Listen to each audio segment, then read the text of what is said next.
Now, the Illuminati was established in 1776 by a fellow named Adam Weishaupt. In 1773, he was commissioned by one of the Rothschilds, House of Rothschild, to put together an organization called the Illuminati. And the goals that he was commissioned to set up, there were 25 of them. Number one was men are inclined to evil rather than good. Number two goal and issue was to preach liberalism. Number three, use the ideas of freedom to bring about class wars. That's what we're doing today. Number four, any and all means should be used to reach our goals as they are justified. Number five, their rights lie in force. We're talking about the Illuminati rights lie in force. Number six, the power of our resources must remain invisible until the very moment when it has gained the strength that no cunning or force can undermine it. And if you will notice, it's been a very few people know about the Illuminati, so they have maintained their invisibility until most recently. Number seven, advocated mob psychology to obtain control of the masses. Number eight, use alcohol, drugs, moral corruption, and all forms of vice to systematically corrupt the youth of the nation. Number nine, seize property by any means. We're seeing that on a daily basis. Number 10, deal with the use of slogans such as equity, liberty, fraternity into the mouths of the masses in psychological warfare. Boy, if that isn't Bill Clinton, I never saw it and never heard it before. Number 11, dealt with war. Number 11 theory and goal. In 1773, Adam Weishaupt set down policies that were publicly announced in 1939, folks. 1773, publicly announced 1939 by Britain and the United States.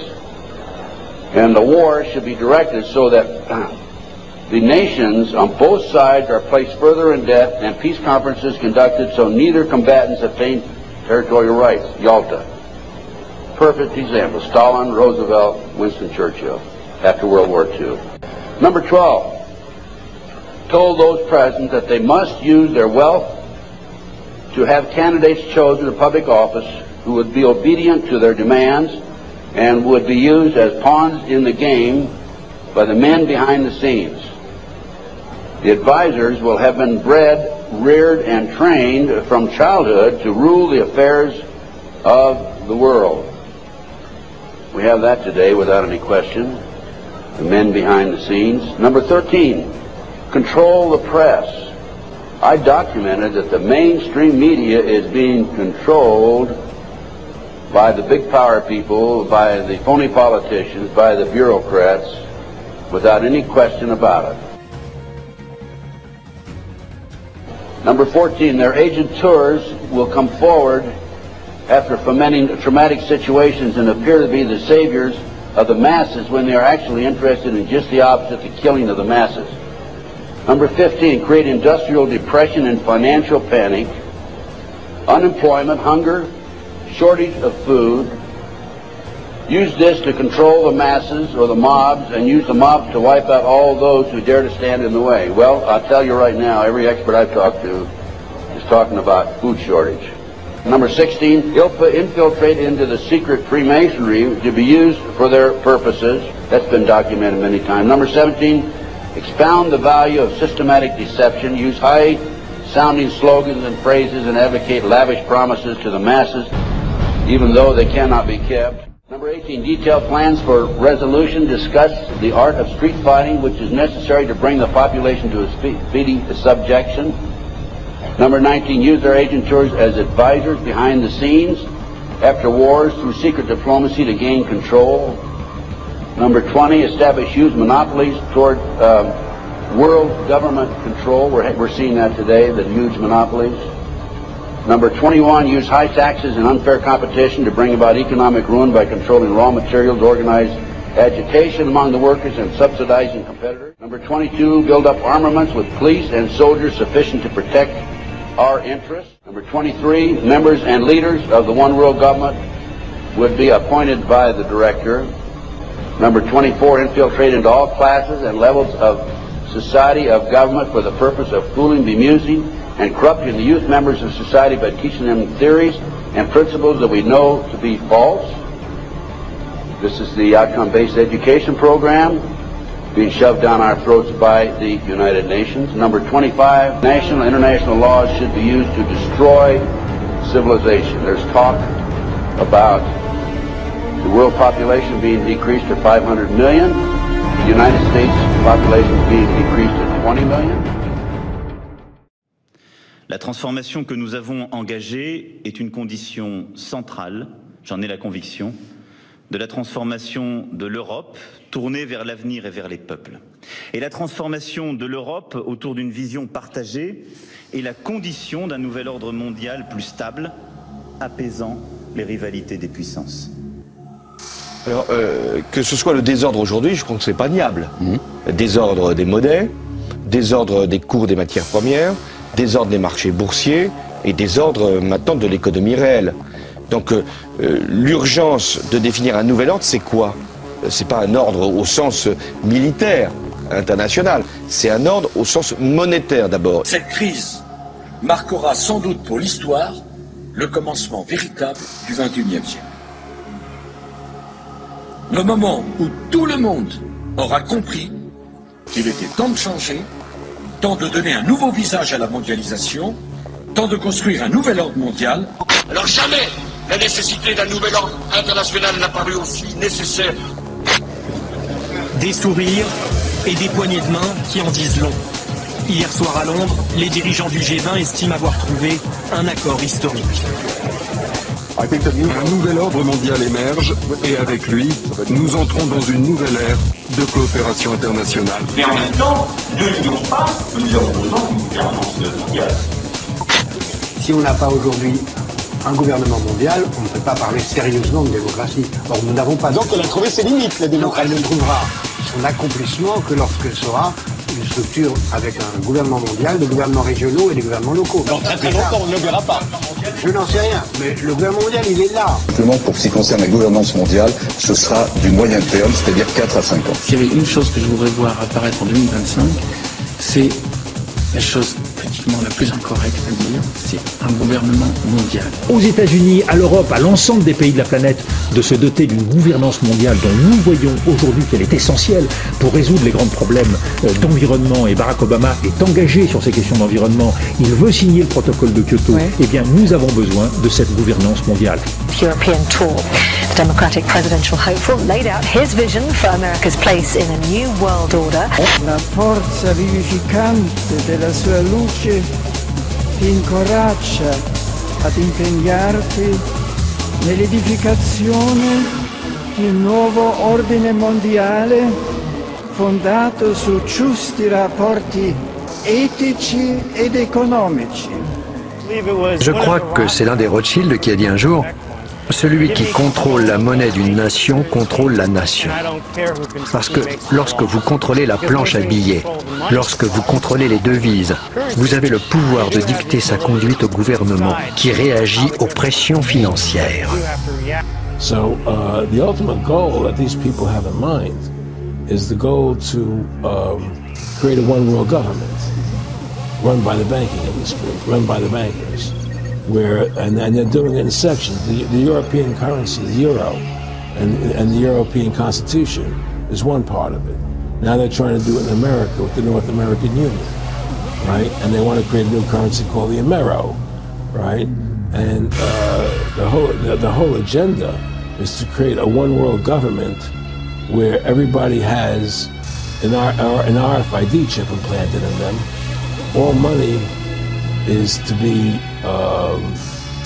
in those chips, right? There'll be no more cash. And this is giving me straight from Rockefeller himself. This is what they want to accomplish. And all money will be in your chips. Anytime you have money in your chip, they can take out whatever they want to take out whenever they want to. And if you're like me or you, and you're protesting what they're doing, they can just turn off your chip. And you have nothing. You can't buy food. can't do anything. It's total control of the people. Parce que sur les objets, on connaît, mais sur les organismes vivants, que ce soit les animaux ou les êtres humains, qui pourront avoir une puce électronique implantée dans le corps. Mais avant de parler de l'implantation de l'organisme vivant, il faut regarder tout ce qui va se passer aussi sur les moyens de paiement et sur la surveillance même dans la vie quotidienne de nos enfants ou de nos petits-enfants.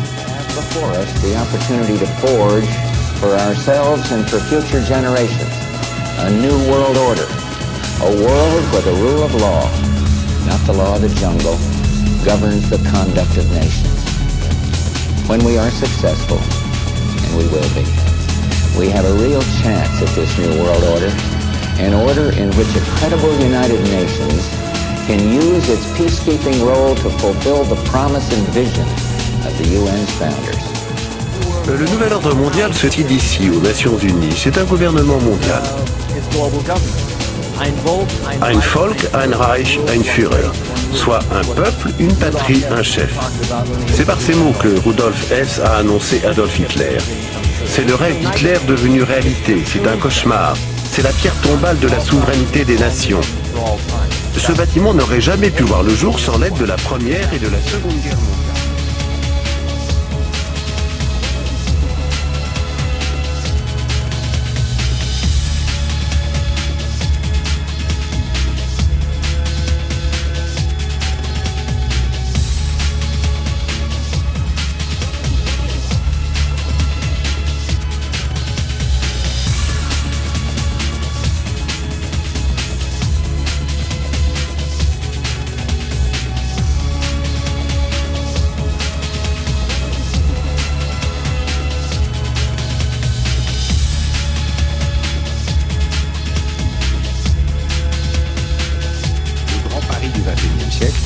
L'invention, comme vous venez de le dire, d'une gouvernance mondiale. Elle prend aujourd'hui, l'embryon prend aujourd'hui la forme du G20, et au cœur de cette nouvelle gouvernance mondiale, il y a le nouveau FMI. Et si je vous ai bien entendu, c'est la gauche, ou en tout cas les idées de gauche, qui font bouger le monde et qui peuvent faire avancer vers une gouvernance mondiale? C'est ma conviction, mais si je devais aller jusqu'au bout de ma conviction, je dirais que c'est comme ça depuis très longtemps.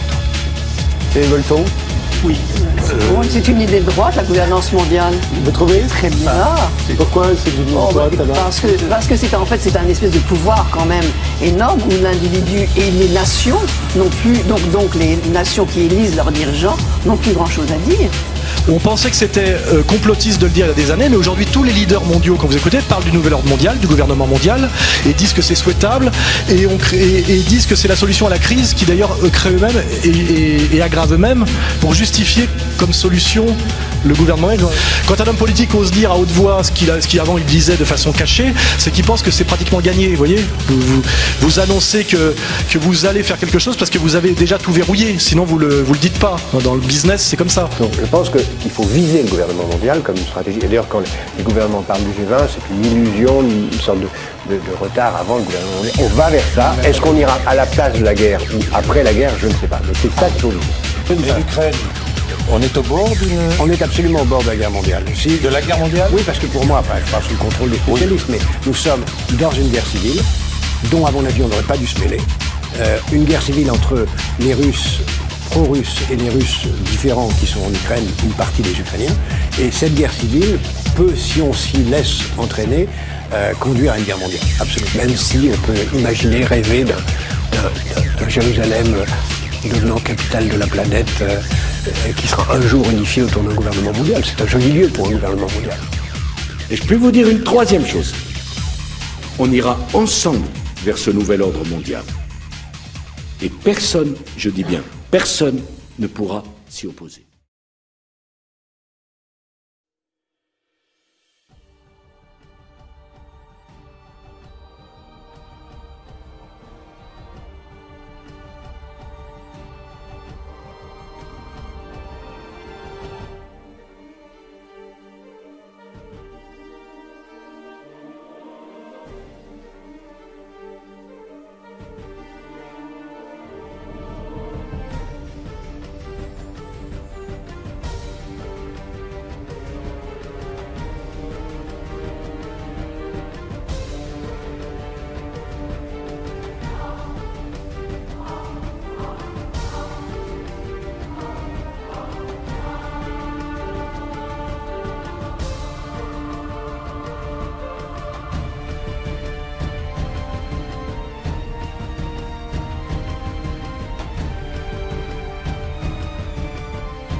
Pike served as a brigadier general in the Confederate Army. Following the war, Pike was jailed for treason. He was quickly pardoned by fellow Freemason President Andrew Johnson. Among eventually becoming a 33-degree Mason and a top leader of the Ku Klux Klan, Pike was also believed to be a Luciferian.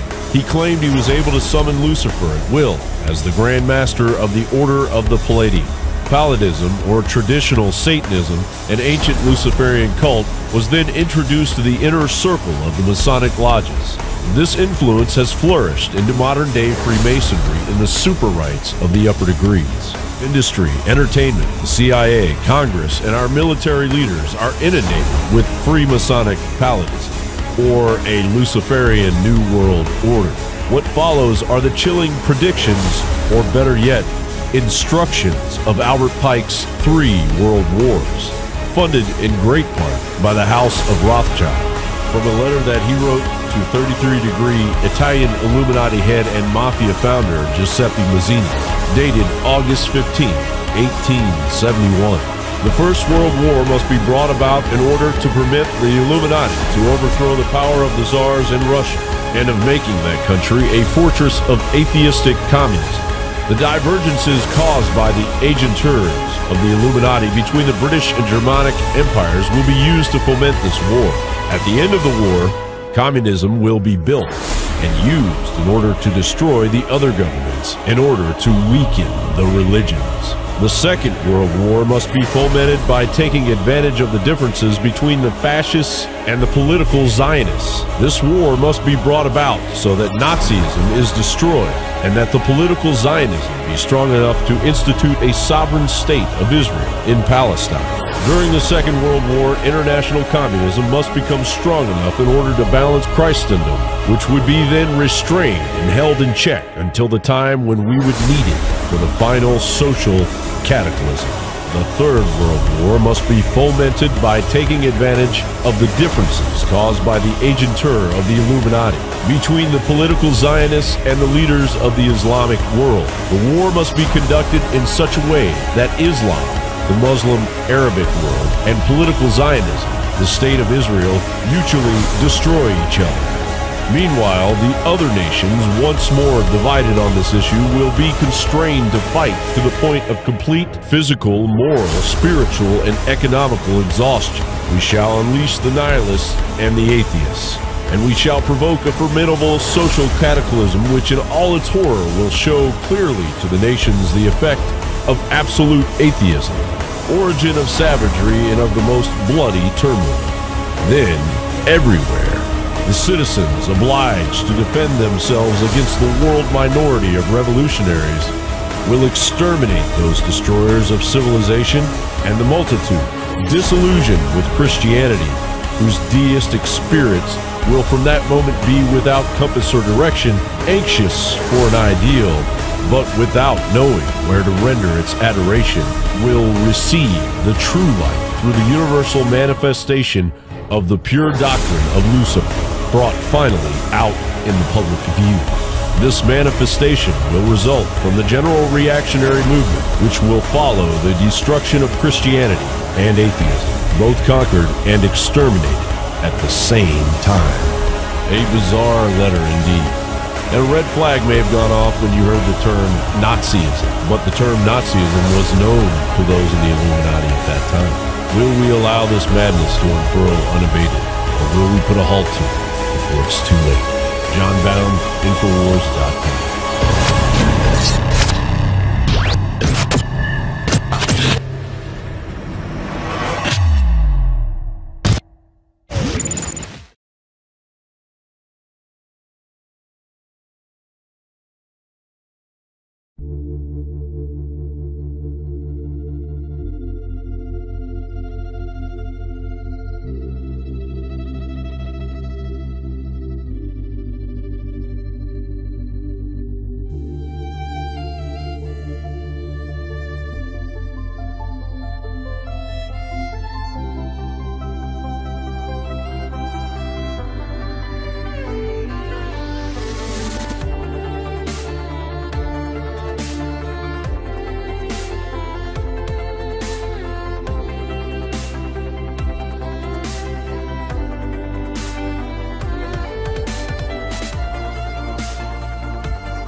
Sometimes you'll try to warn people about a one-world government. You'll try to warn them about some of the trends that we see happening of going to a cashless society.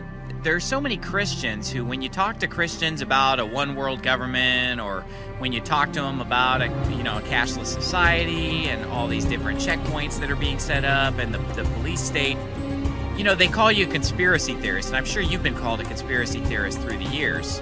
But can someone really be a Bible-believing Christian and deny that there's going to be a one-world government someday? I don't think you can read the Bible without seeing the fact that it's always been Satan's plan to rule the world like Pinky and the Brain, and he wants a one-world government. He wants to be God. When this man is ruling the entire world, basically he will command that everyone receive what's called the mark of the beast. Who's ever heard of the mark of the beast? And the mark of the beast is going to be something, the Bible says, in your right hand or in your forehead, and that no one will be able to buy or sell without having this mark. Now, people might have read this a few hundred years ago and said, how can you do that? How can you make people not be able to buy or sell unless they have this mark? Can't we just pull out cash? Think about the way the technology is. This money that I hold in my hand, this Federal Reserve note, it's a piece of paper. It's worthless. It does not have any intrinsic value. When you see a cashless society starting to develop, more and more we're getting away from using cash. There will be a time when physical money is just going to cease to exist. So is paper money a relic of a bygone era? 95% of the transactions in America or more now have nothing to do with physical pieces of paper or coins. Have you ever wondered if one day cold, hard cash will simply cease to exist? It's a reality that some say that we should accept. Greenbacks and coins have become an inconvenience. The principle is that we have to move this economy from a cash-based economy to a cashless economy. This involves the banks, it involves the telecoms companies, it involves providers of ATMs and POSs, it involves a cultural change. Just what do you call money these days? Is it a handful of coins and notes, or are cards taking over? And are some forms of money coming to the end of their lives, like the check? Suppose every store in your town said, hey, we're not taking cash anymore. Suppose they said, hey, we're not even going to take checks or credit cards because there's too much fraud, too many stolen credit cards, too many bounce checks. It has to be electronic transaction. Because let's face it, the paper money's not really worth anything anyway. It's a piece of paper. Might as well be monopoly money. It's not gold, it's not silver, it has no intrinsic value. So first, they've gotten us used to using pieces of paper that are worthless as money. Today, I can exchange that piece of paper for goods and services. But if somebody said tomorrow, that money's not worth anything, it wouldn't be worth anything. Because you remember the Confederate States of America? Remember the Confederate money? People saved up Confederate money in the mattress. Guess what? It wasn't worth anything. Well, they could do that to you too. And just say, well, your paper money's no good. Now it's all just in your account. It's all tied in with your Facebook and your YouTube channel and your Gmail. And it's great because there's no identity theft. You don't have to worry about leaving your wallet at home. You don't have to worry about your credit card being stolen. It's all just completely cashless. We can control the drugs because there won't be any way to have a cash transaction. It's to prevent crime. It's sci-fi technology that's about to enter the checkout lane, all in the name of speed and convenience. You'll be able to buy anything from bread to beer if you agree to give the store your ultimate identity. It scares the heck out of me. Once you have your groceries scanned, now what do? Touch your index finger to the image reader and you've paid in about 3 seconds, all with the touch of your fingertip. It's called biometrics, an automated way to recognize you based on your unique biological characteristics. Do not be sold on this because of a convenience. You know, today it's a fingerprint, tomorrow it's a microchip. Maybe that ushers in the mark of the beast. Donnie Attaway quit his management job at Quick Trip when the convenience store chain told him he had to swipe his finger to clock in and clock out. And although it may be optional today, you know, who knows about tomorrow? Experts say biometrics are about to pervade every aspect of our economy and daily lives. And you put your finger in there, and my name comes up, and she's got all my information. And it's that quick? It's very quick. Love it? Love it. People across the world already use biometrics. The U.S. government, the airlines, gas stations, even Walt Disney World uses technology that can read guests' blood veins in lieu of carrying day passes. This one world government is going to have so much power that it's going to be able to dictate that no person on this earth will be able to buy or sell without having the mark of the beast. Now it's interesting, the King James Bible very clearly says that the mark of the beast, this mark that will be required for you to buy or sell, will be located in their right hand or in their forehead. This could be some kind of an implantable chip, where in order to buy or sell, you're just going to need to scan this chip. What's going to happen one day is that they will say, this paper money, that $100 in your pocket, it's worthless. You must scan to pay. It's all electronic now. Now you go to the grocery store, you ring up your groceries, and then just... And if you don't have a hand, no problem, because we'll put it in your head, because everybody has a head. You know what I mean? And you'll just, check out at the checkout. And so it'll just, all the money will just be electronic format. And it's already going that way. Cell phones are starting to have a scanner. So it could be basically, let's say there's an exchange of goods and services between two people, right? Okay, that's going to be $10.50. Go ahead and give me your right hand so I can just scan it with my smartphone. Okay, now I just took the money from his account. Oh, you just gave my son a piano lesson. Let me get you paid. Think about it now. The smartphone can be used to scan the mark of the beast, okay? And you can't buy or sell without it. In medical news tonight, a chip the size of a grain of rice could save your life. The year is 2017. You're rushed to a hospital unconscious with no ID or medical history, but thanks to a microchip under your skin, it's all there. Science fiction 20 years ago, but a biometric reality today. I think it is possible to free us completely of our wallets and keys using biometric technology, if that's what people want in 10 years' time. The challenge is to safeguard our privacy in a brave new world. New microchip technology now makes it possible for the emergency room staff to find out about your medical history at the touch of a computer key. So many emergency physicians have to operate blind.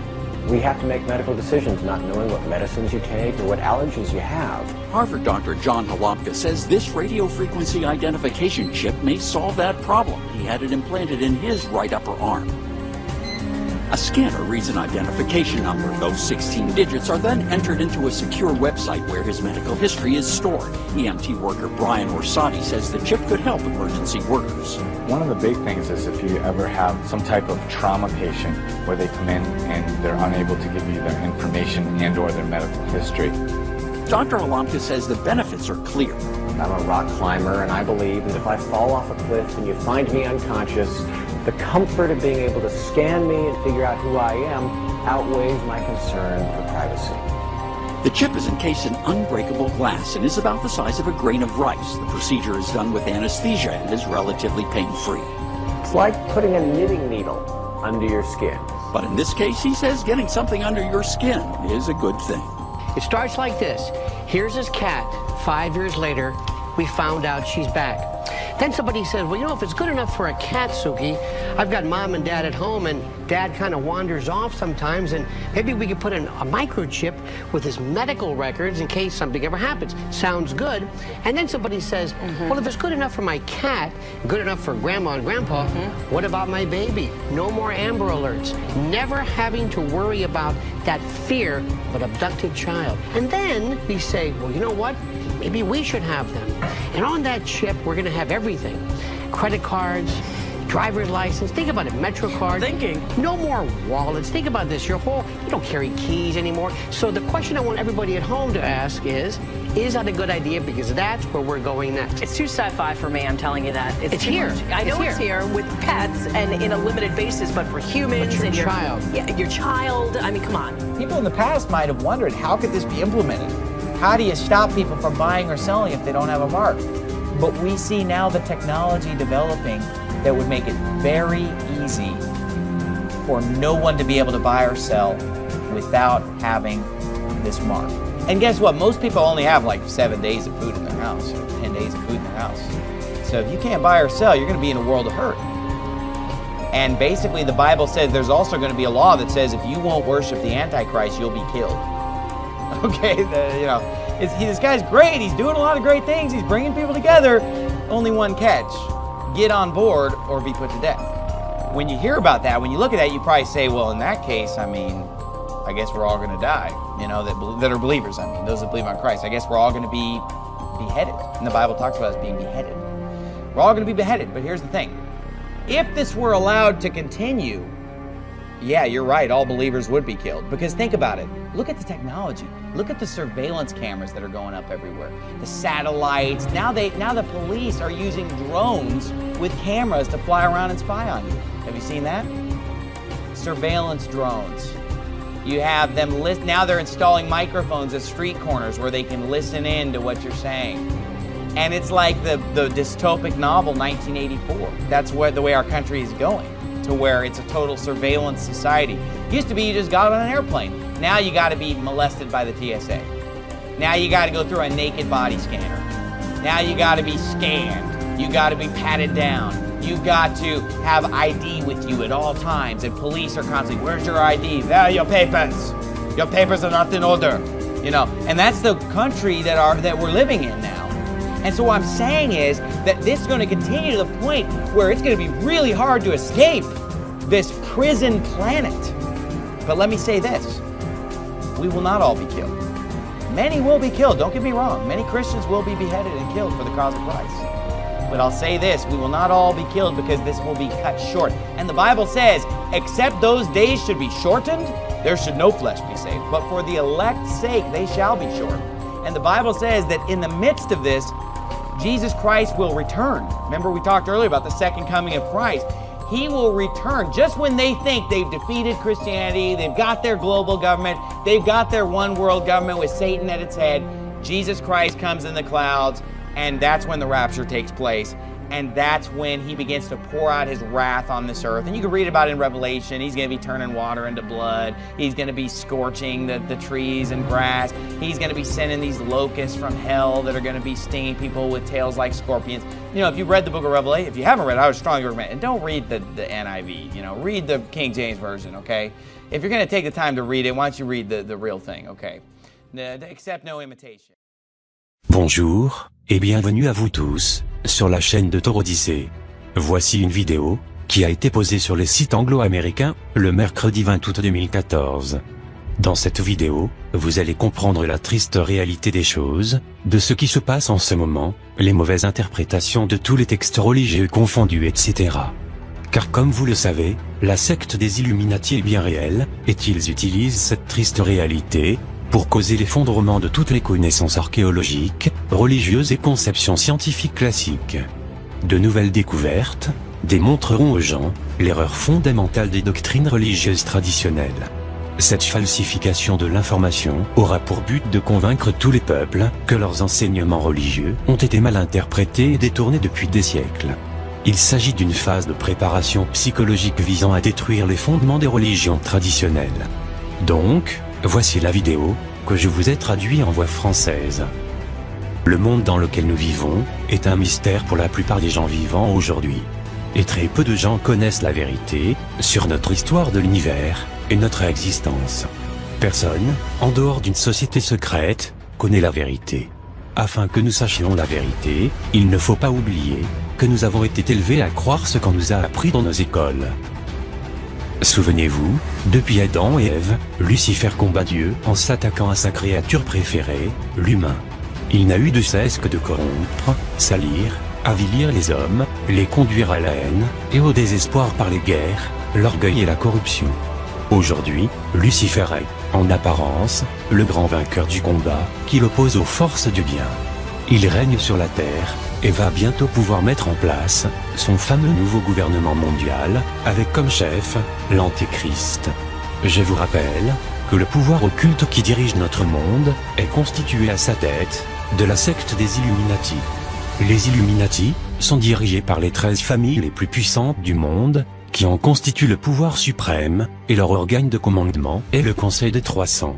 Ce sont 300 personnes réparties dans le monde, qui se connaissent toutes et se cooptent entre elles, qui sont des acteurs, des chanteurs, des PDG, des politiciens, des policiers, des militaires au gradé, etc. Tous sont des lucifériens qui pratiquent une très puissante magie noire d'extermination. Les hommes qui constituent le pouvoir occulte derrière les affaires internationales et nationales sont les Illuminati. Ces lucifériens ont utilisé le sionisme et l'antisémitisme, le communisme et le fascisme, le socialisme et le capitalisme égoïste, pour faire progresser leurs plans secrets et amener un gouvernement mondial qu'ils ont l'intention d'étendre et de contrôler. Donc, voici en détail leur plan. Petit a, la mise en place d'un monde sans Dieu, où la chrétienté serait éliminée. Ceci n'est pas uniquement la conséquence de la haine des Illuminati envers le Christ, mais aussi une obligation. Car les chrétiens sont un obstacle majeur à ce projet. La société luciférienne étant aux antipodes de la société chrétienne, il y aurait toujours des opposants à ce projet, et suffisamment forts pour l'en empêcher. Petit b, la mise en place du nouvel ordre mondial, c'est-à-dire un gouvernement mondial, nécessite au préalable que les peuples soient persuadés qu'il s'agit de la seule solution viable pour éviter la guerre. Encore faut-il qu'il y ait des guerres, d'où le fameux mot d'ordre, ordo ab chaos, l'ordre à partir du chaos. Il faut susciter et provoquer des guerres pour que les peuples, exsangues, épuisés et ruinés, acceptent avec joie un gouvernement mondial totalitaire, soi-disant, source de paix. Petit c, la guerre financière, crise économique, crise monétaire, crise de la dette, toutes ces crises n'ont qu'un but, préparer le monde à la banqueroute universelle. Aujourd'hui, toutes les conditions sont réunies. Un grain de sable peut tout stopper en quelques heures, et le monde s'arrêtera de tourner car sans argent, on ne peut rien faire. Petit d, la guerre conventionnelle, ou militaire. C'est la plus classique. Là aussi, tous les pions sont en place, sous les yeux d'une population occidentale déjà préparée et résignée. Albert Pitt nous a expliqué qu'elle opposerait le monde musulman à l'Israël et ses alliés. Et effectivement, tout le nord de l'Afrique, le Moyen-Orient, est prêt, il n'y a plus qu'à. Petit e, la guerre civile, la guerre financière, évoquée plus haut va ruiner les populations en un clin d'œil, et les priver de l'essentiel. La guerre au Moyen-Orient va faire exploser le baril de pétrole, donc l'énergie, et générer une inflation fantastique. La majorité de la population, qui vit désormais en ville, ne tiendra pas 3 jours. Quant aux banlieues, elles n'attendent que ça pour se livrer au pillage. Petit f, la guerre bactériologique, ce type de guerre est très probable. Depuis le coup d'essai de la fausse grippe espagnole en 1917, et de la fausse grippe aviaire en fin 2004, les laboratoires ont fait beaucoup de progrès, et il faut s'attendre à des virus mortels sélectifs, avec un coup de maître. La vaccination générale, vaccination qui bien entendu, portera en elle-même, les gènes d'un autre virus mortel. Petit exemple, le virus Ebola modifié, qui a été réimplanté exprès dans certains pays pauvres en 2014, tout ça pour une élimination radicale de la population. Petit g, la cyberguerre, cette forme de guerre est redoutable, car elle agit sur des éléments qui nous sont devenus essentiels, l'électricité et les moyens de communication. Plus de liaisons satellites, c'est plus de téléphones, d'internet, de télévision, etc. Un virus informatique, ciblant les centrales électriques, c'est plus d'informatique, plus de chauffage, plus d'eau courante. Le retour à l'âge de pierre. Sans compter les problèmes prévisibles dans les centrales nucléaires, car plus d'électricité, veut dire aussi plus de refroidisseurs nucléaires, donc sans refroidissement les moteurs nucléaires explosent. Le Stonehenge américain. Ce monument de granit est situé à Elberkuti, en Géorgie. D'une hauteur de 6 mètres, il est composé de 6 dalles de granit, d'un poids total de 120 000 kg. Le plus étonnant de ce monument n'est pas sa taille, mais le message gravé qu'il porte. Il s'agit des 10 commandements américains, pour un âge de la raison. Ces commandements concernent notamment le dépeuplement massif des humains de notre planète Terre, un gouvernement mondial unique, et l'introduction d'un nouveau type de spiritualité, etc. Voici le premier commandement, commandement numéro 1. Maintenir l'humanité, sous les 500 millions d'êtres humains en perpétuel équilibre avec la nature. Nous sommes 7 milliards. Je vous laisse faire le calcul. Car depuis 2010, ils ont passé la vitesse supérieure, en créant dans le monde, de faux tremblements de terre, de faux tsunamis, de fausses inondations, de faux crashs, ou disparitions d'avions, et de fausses guerres, etc. De l'année 2010 à 2012, en 2 ans de temps, ils ont ramassé plus de 3 millions de décès d'êtres humains, dans le monde. Et malheureusement, ce n'est que le début. Je vous laisse en juger par vous-même, et je vous dis à très bientôt, sur la chaîne de Odyssée.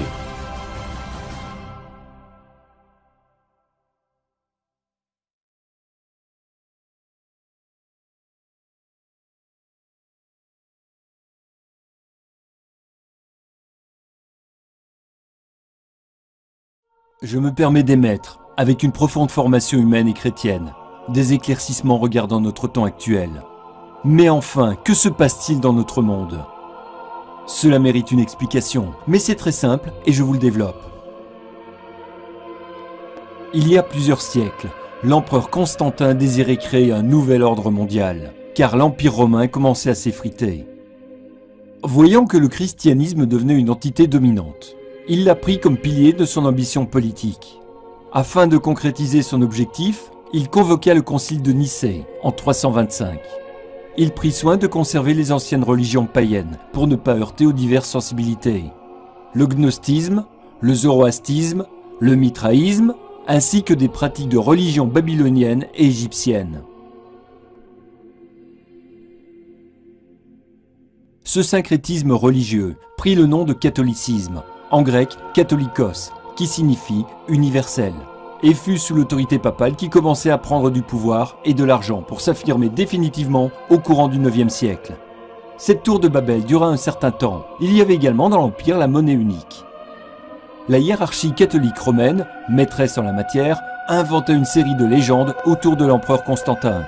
N'est-ce pas l'Église catholique romaine qui écrivait l'histoire en ce temps-là? Je voudrais préciser que sur la place Saint-Pierre, il y avait un obélisque égyptien, et pour cacher aux chrétiens la véritable intention du Vatican, ils dressèrent à son sommet une croix. Mais aujourd'hui, le monde a oublié d'être bête. Dans le musée du Vatican, il y a des momies égyptiennes et objets ayant appartenu à l'ancienne Égypte. Lorsque les papes se faisaient promener sur la sedia gestatoria, il y avait les flabelli, genre d'éventail en plumes d'autruche, que les pharaons de l'ancienne Égypte utilisaient également.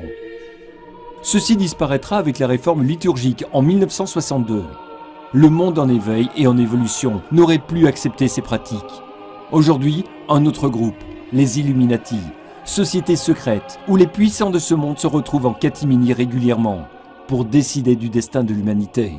Le fondateur de cette société est Adam Weishaupt, 1748-1830, originaire de Bavière, où il suivra également l'enseignement des jésuites et deviendra professeur de droit canonique à l'université d'Ingolstadt.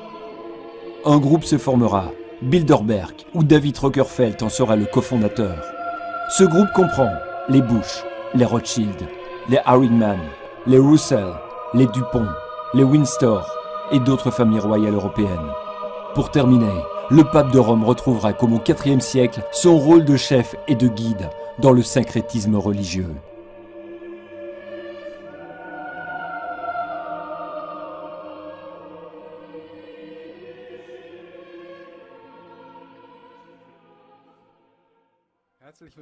Bienvenue mesdames et messieurs à notre commentaire médiatique « Le Vatican et le culte de Lucifer ».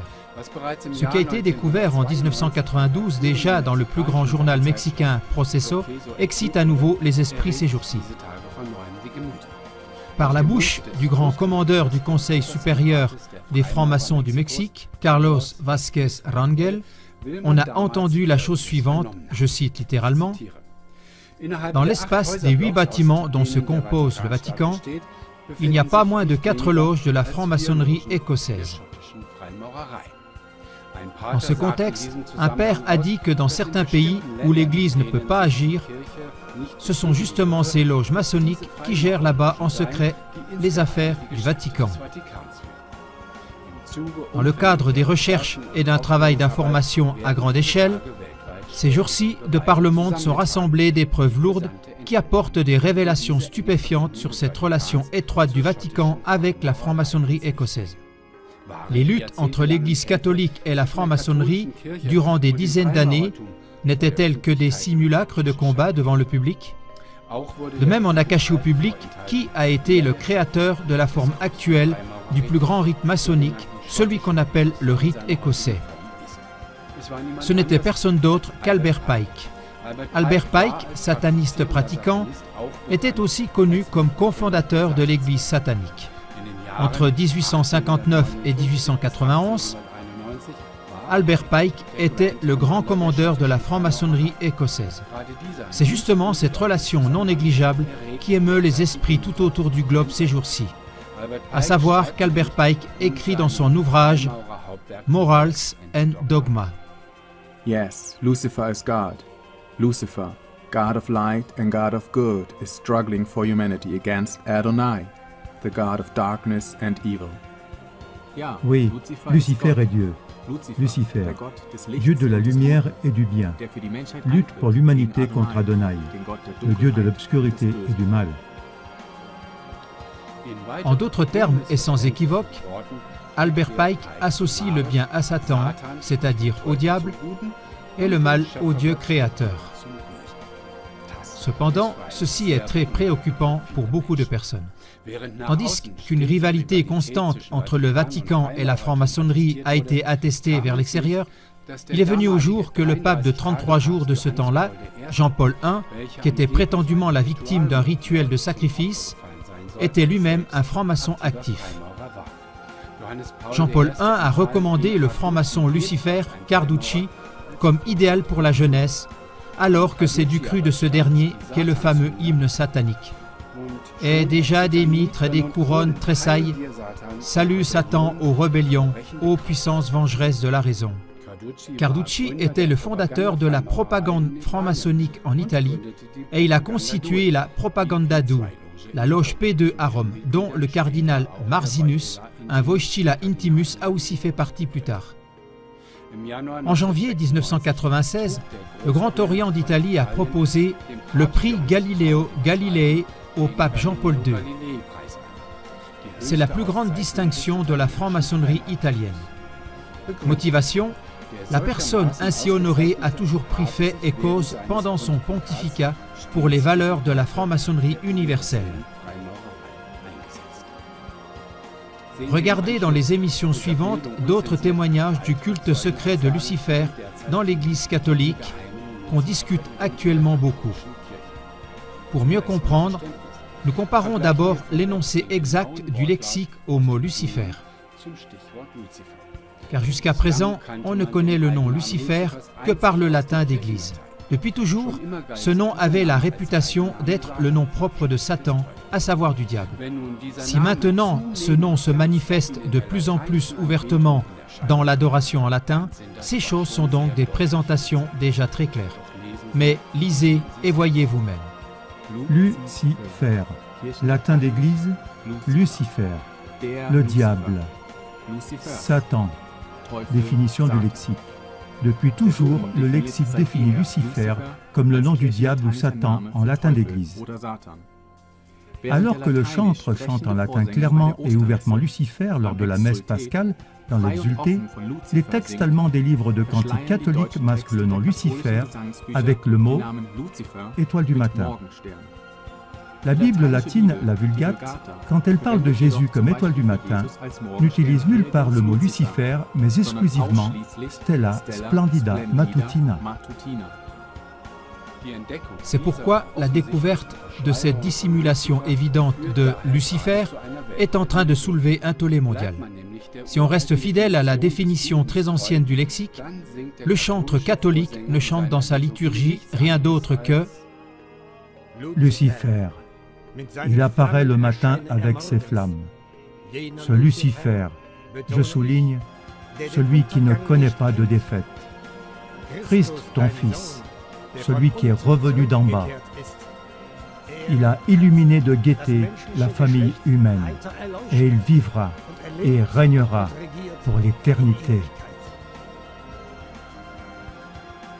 Il y a toujours plus de preuves que la tête de l'Église catholique considère et vénère secrètement Lucifer comme le vrai Fils de Dieu. Et puis, le plus grand télescope spatial nommé Lucifer a aussi fait grande sensation. À qui appartient-il? Au Vatican. Mais regardez vous-même l'émission qui suit.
On September 4th through the 23rd, 2016, a major event will occur in the Old City of Jerusalem.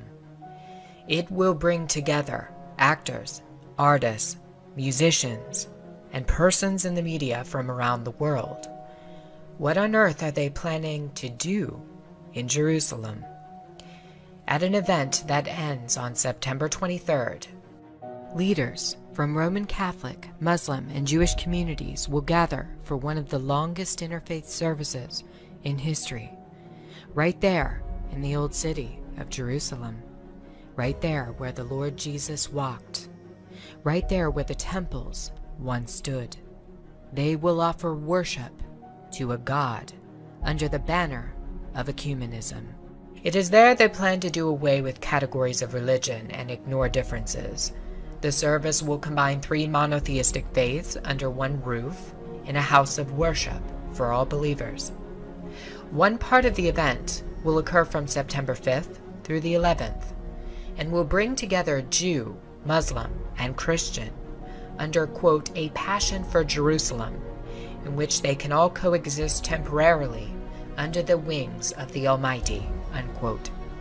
Some of the headlines on the website for this event talk about dissolving boundaries and coming together in worship of the same God.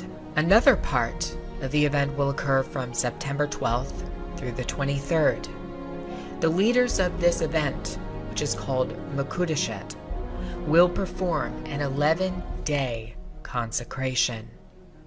If you aren't aware, a consecration happens when somebody performs a ceremony declaring something as holy. The fact that Muslims, Jews, and Roman Catholics are gathering for a consecration means that they are all declaring their interfaith religion, their new God, to be holy.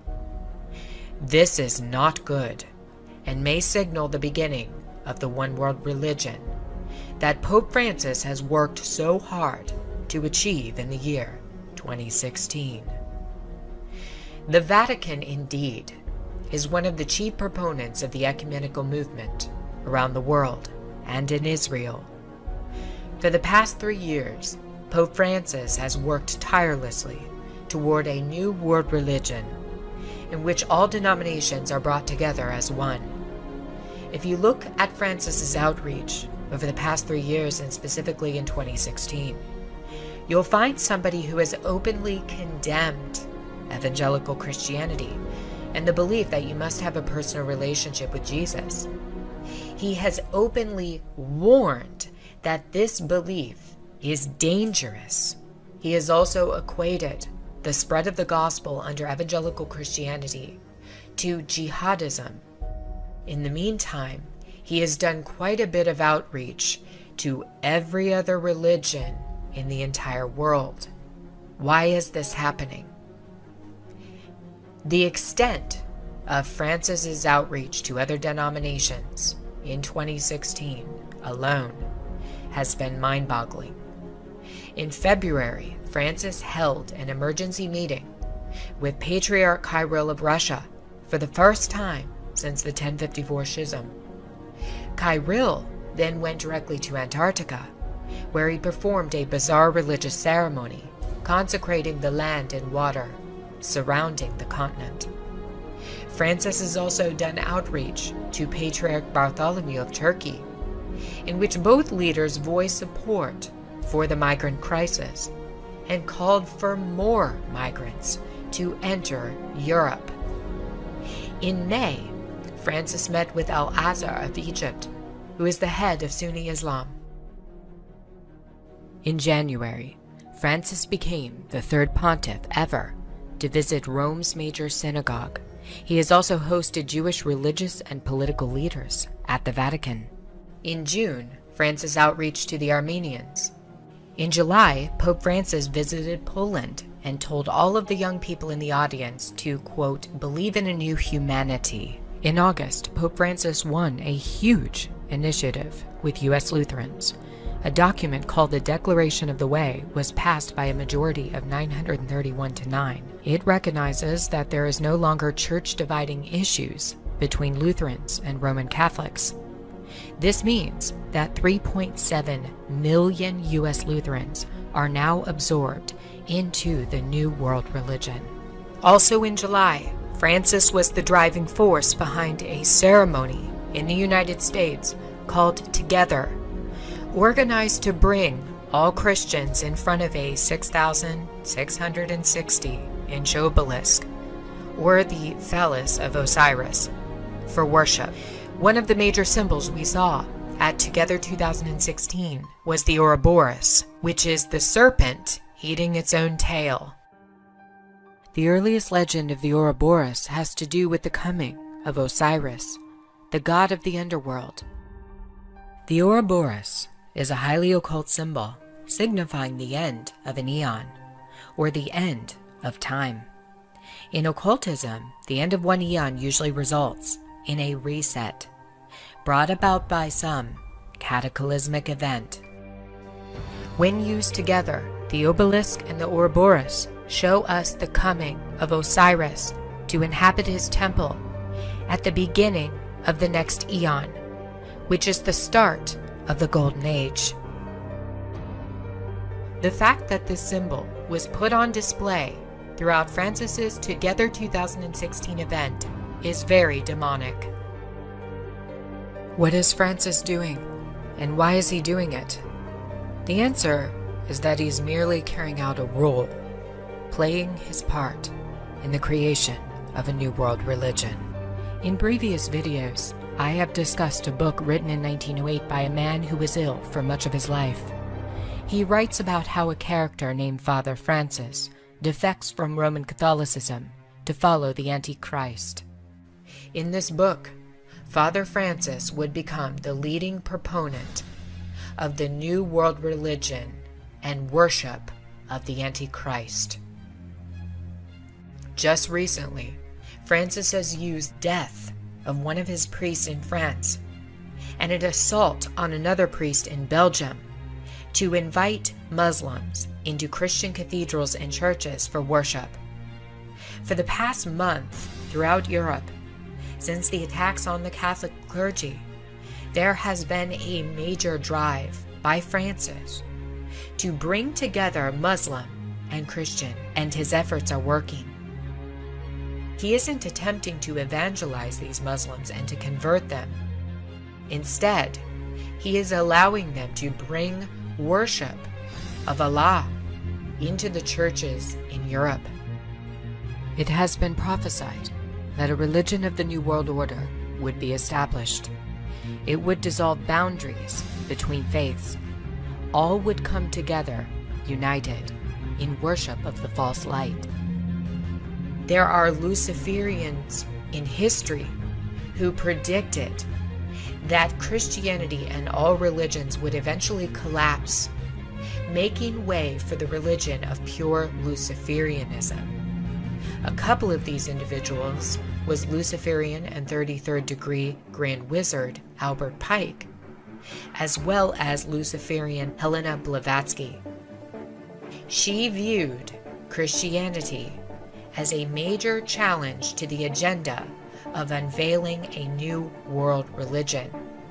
Christianity, in her opinion, would have to be done away with in order to unveil the new religion. We also have warnings from a former Jesuit who was murdered in 1999 that a one-world religion was in the making. It was an ecumenical religion that was being set up for all to follow. Malachi Martin told us a secret in an interview with Art Bell before he died. Luciferians had infiltrated the Vatican and were planning to set up a new religion, one they believed would last for 1,000 years. Amongst Luciferian organizations, there is a prophecy that if they can invade the citadel, and that's their name for the Vatican, they will have power for 1,000 years. How close are they? Very close. You might remember when Francis came to America last September, we saw a major push toward the full ecumenical agenda. Francis's itinerary started on September 23rd, 2015, one day after he landed in the United States. He had set his sight on finalizing what his predecessor, Pope John XXIII, had set into motion on September 23, 1959. It was on this day John would offer a prayer that would begin the downfall of the Roman Catholic Church. A document would be penned declaring a new outreach to all religions in the world as children of the same God. Without a doubt, Vatican II is remembered as Catholicism's greatest push toward the New World Religion. Vatican II would change everything about the actions of all future popes. It was now about piecing together a new religion, one that would be ready, waiting for the coming of the capstone. Pope Francis is truly preparing that new faith right now for all in the world to become a part of.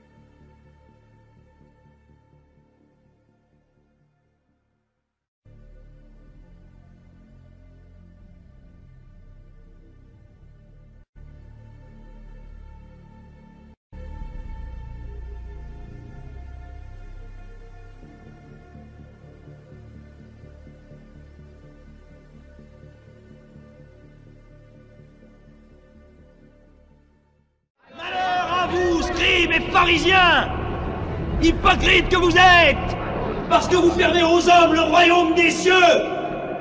Vous n'y entrez pas vous-même, et vous n'y laissez pas entrer ceux qui le désirent. Dieu voit les fruits de nos labeurs. Et si parfois nos efforts, notre travail semble échouer et ne pas porter fruit, nous devons nous souvenir que nous sommes les disciples de Jésus et que sa vie, humainement parlant, s'est achevée dans l'échec. L'échec de la croix. L'échec de la croix.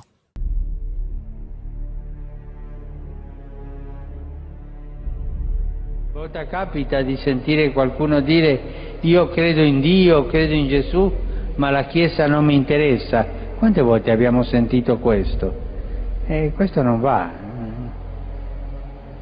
C'è chi ritiene di poter avere un rapporto personale, diretto, immediato con Gesù Cristo, al di fuori della comunione e della meditazione della Chiesa. Sono tentazioni pericolose. Sono tentazioni pericolose.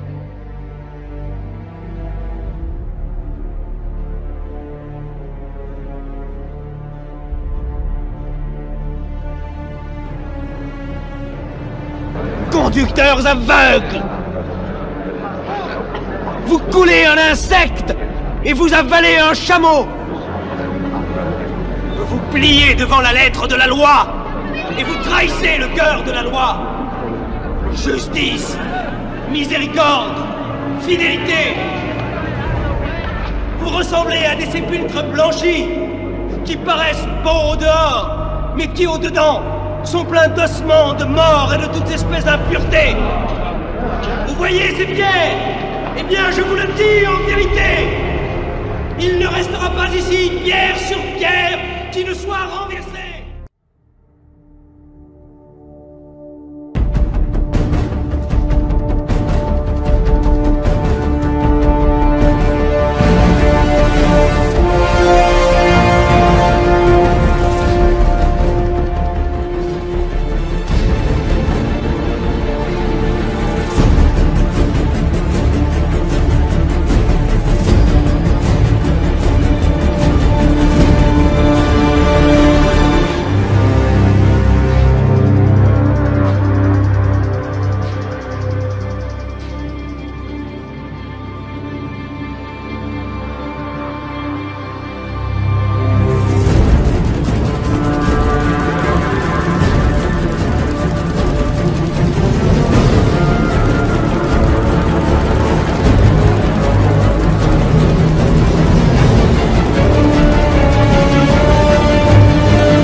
Vatican, le pape a rendu hommage au père Jacques Hamel, ce prêtre français qui avait été égorgé en juillet dans une église près de Rouen par 2 jeunes se revendiquant du groupe État islamique.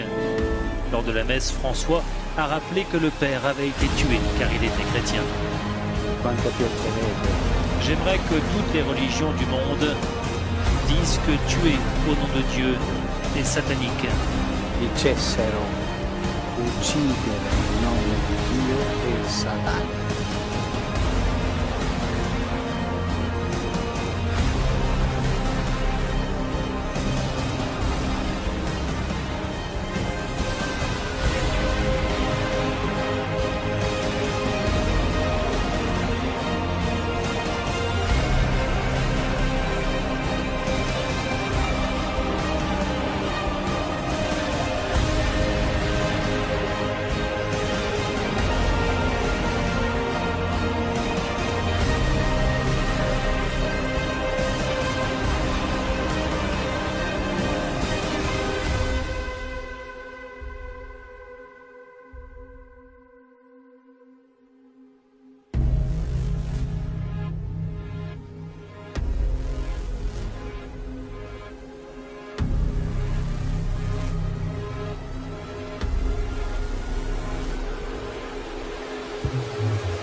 Magdebourg, Saint-Empire romain germanique, le 10 mai 1631. Les troupes catholiques donnent l'assaut contre la fière cité des bords de l'Elbe.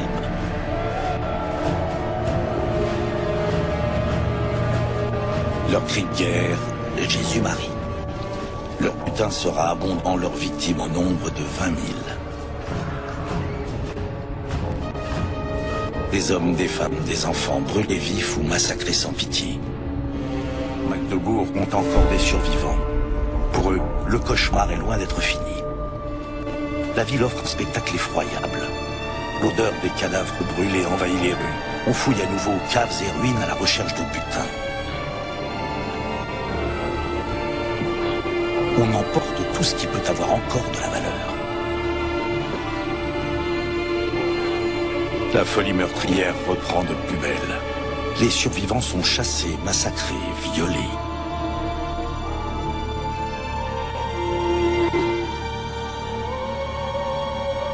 Et Magdebourg, seuls 449 habitants sont restés dans la ville au bord de l'Elbe.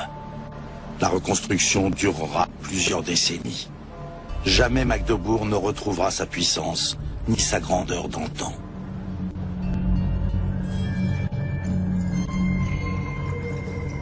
Deux siècles après le désastre, l'effroi est toujours présent dans les esprits.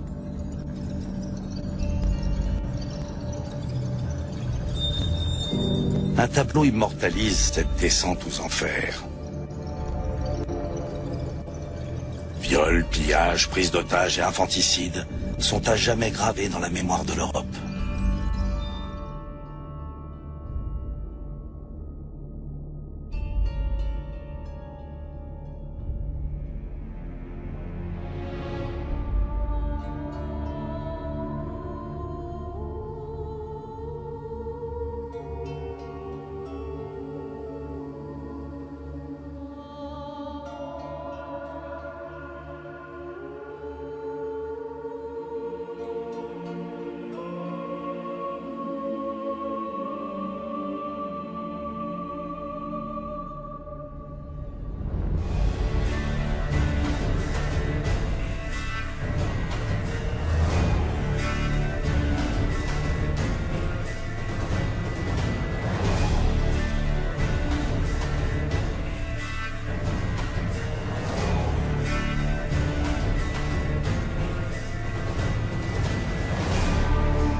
C'est comme ça que je voyais Dieu.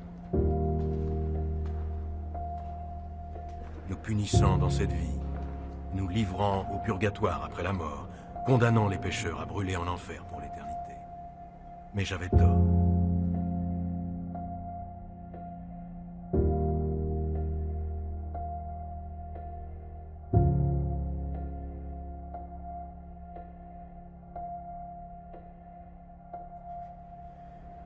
Je vis dans la terreur du jugement. Et tu crois que te haïr toi-même va te sauver? Avez-vous jamais osé imaginer que Dieu n'était pas juste? Il nous fait naître souillés par le péché. Puis il est en colère toute notre vie pour nos fautes. Ce juste et horrible jugement qui nous condamne tous, qui nous menace des flammes de l'enfer.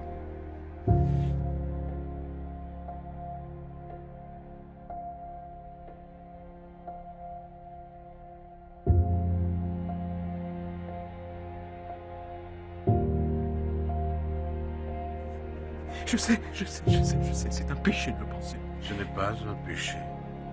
Tu es seulement malhonnête. Dieu n'est pas en colère contre toi. C'est toi qui es en colère contre lui. J'aimerais qu'il n'y ait pas de Dieu. Martin, que cherches-tu? Un Dieu de miséricorde. Un Dieu que je puisse aimer. Un Dieu qui m'aime.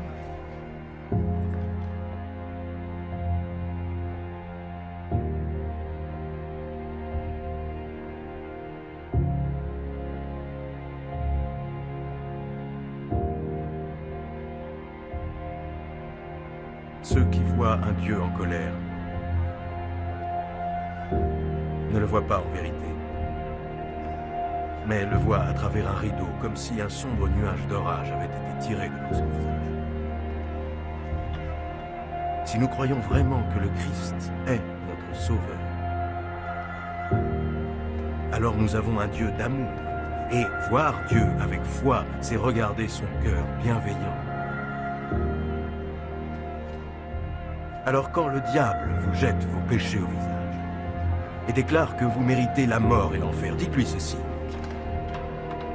J'admets que je mérite la mort et l'enfer, et alors? Car je sais qu'il y en a un qui a souffert avec satisfaction pour moi. Son nom est Jésus-Christ, Fils de Dieu. Où il est aujourd'hui, j'y serai aussi.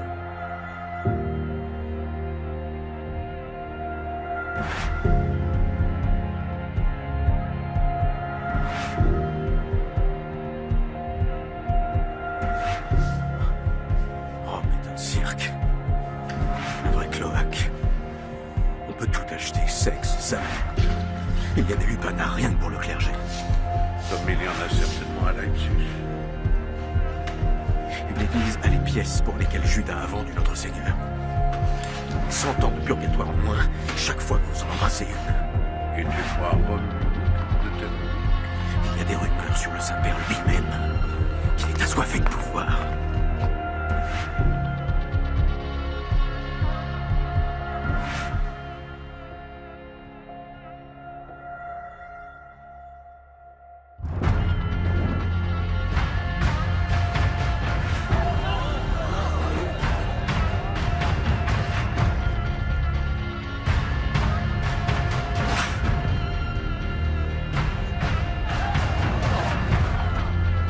Imaginez votre corps entier brûlant.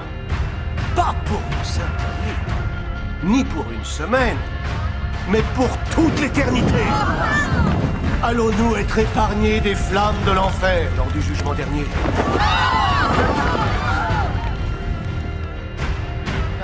Interprète les Écritures. Peut-être les interprète-t-il. Mais il n'est pas au-dessus d'elle. Il ne devait dire qu'un seul. Nous savons tous les deux que le commerce des indulgences ne repose sur aucune des Écritures. Si les gens simples avaient directement accès à la Bible, ils comprendraient à quel point les interprétations de l'Église sont larges. C'est scandaleux. Les Écritures sont beaucoup trop complexes pour que même un prêtre ordinaire puisse les comprendre, encore moins le commun des mortels. Les indulgences sont une tradition établie qui apporte du réconfort à des millions de simples chrétiens. Du réconfort? Votre grâce, je ne suis pas intéressé par le réconfort n'est pas le propos. Alors vous considérez votre inconfort plus important que la survie de la chrétienté? Je suis intéressé par la vérité. La vérité.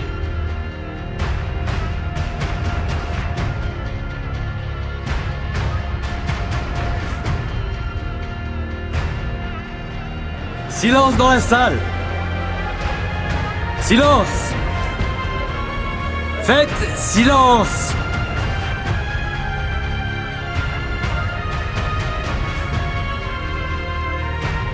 Martin Luther, êtes-vous l'auteur de ces écrits? Je le suis. Reniez-vous ce que vous avez écrit? Je ne peux renoncer à tous mes travaux car ils ne sont pas tous pareils. D'abord, il y a ces livres dans lesquels j'ai décrit la foi chrétienne et la vie, si simplement que même mes détracteurs ont admis que ces travaux étaient utiles. Renier ces écrits serait impensable. Ce serait renier les vérités chrétiennes acceptées. Il n'est pas là pour faire des discours, simplement pour répondre. La deuxième partie de mon travail est dirigée contre l'infâme doctrine et les mauvaises vies menées par les papes, passés et présents. Non! À travers les lois du pape et les doctrines des hommes, les consciences des croyants ont été lamentablement écorchées et trompées. Si je désavoue ces livres, je ne ferai rien d'autre qu'ajouter de la puissance à la tyrannie et ouvrir non seulement les fenêtres, mais aussi la porte à ses condamnés. Dans la troisième partie, j'ai écrit contre les personnes privées et les individus qui soutiennent la tyrannie de Rome et ont sapé mes efforts pour encourager la piété envers le Christ. Je confesse que j'ai écrit trop sévère. Je ne suis qu'un homme et peux me tromper. Je demande que mes erreurs soient prouvées par les Écritures.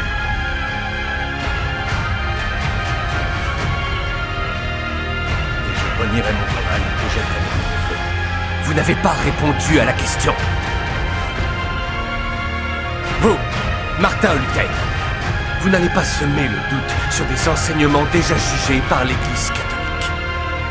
Des enseignements passés dans les usages, dans les rites et les observances.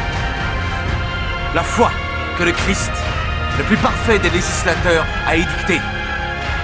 La foi que les martyrs ont fortifiée avec leur sang. Vous revenez enfin sur des arguments auxquels votre condition vous oblige de croire.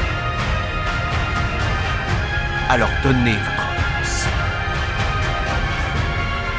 Oui ou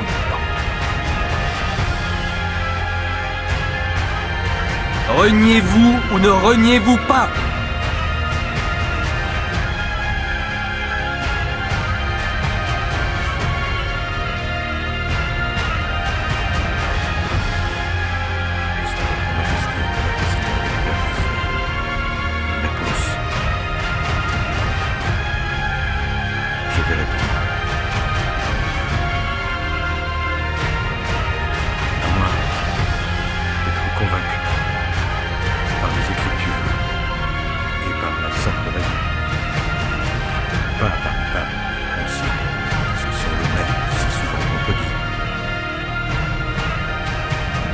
Conscience est la captive de la parole de Dieu. Aller contre ma conscience n'est ni bon ni honnête. Je ne peux, ni ne veux, renier. Me voici.